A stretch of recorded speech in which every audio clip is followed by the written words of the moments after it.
Бате Сашо, фичеринг мечката и кръка. Пази имената на българските герои, братле.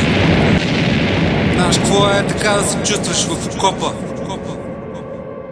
Е това да свисти над тебе постоянно и да знаеш, че ще умреш. Обаче умираш с една и съща мисъл, като човека до тебе. Умираш за България, бате. Не винаги всичко било каква прическа имаш, какви тънки носиш, а по-скоро дали носиш имената на героите в себе си. Защото ако ги забравиш тях, утре си обречен едно мизерно съществуване. Имаме за герб златен лъв, а ти става само за нечия стръв. И то не друго, гледаш да се ръгнеш пръв. Няма да си герой, просто поредния мъртъв. 13 теми, все едно те бута влак. 13 века нямаме погубен флаг. Няма да забрави и клането в патак и за ушити от райна байрак.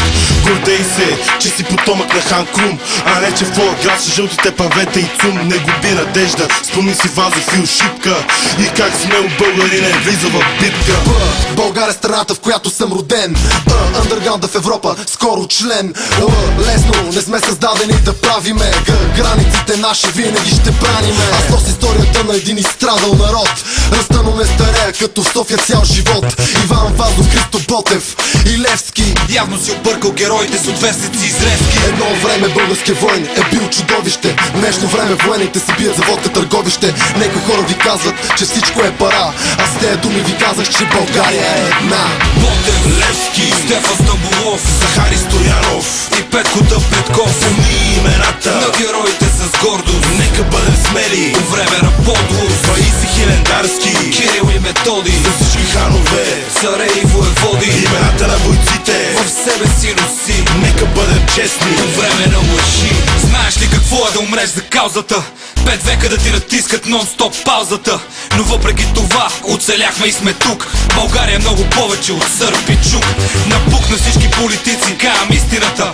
Нека да ехти от София до Копривщица. Истинските герои не са футболисти, няма да ги намериш по депутатските листи. Пред микрофона дъжд, метафори и думи. Имената на героите свистат като куршуми. За да дишам днес, някой е умрял вчера. На война няма връзки, няма и далавера. Атмосферата се промени, сега сме овце. Аз не скланям глава, обаче пред нечие дръвце. Не тропвам курце, лесно не се дам.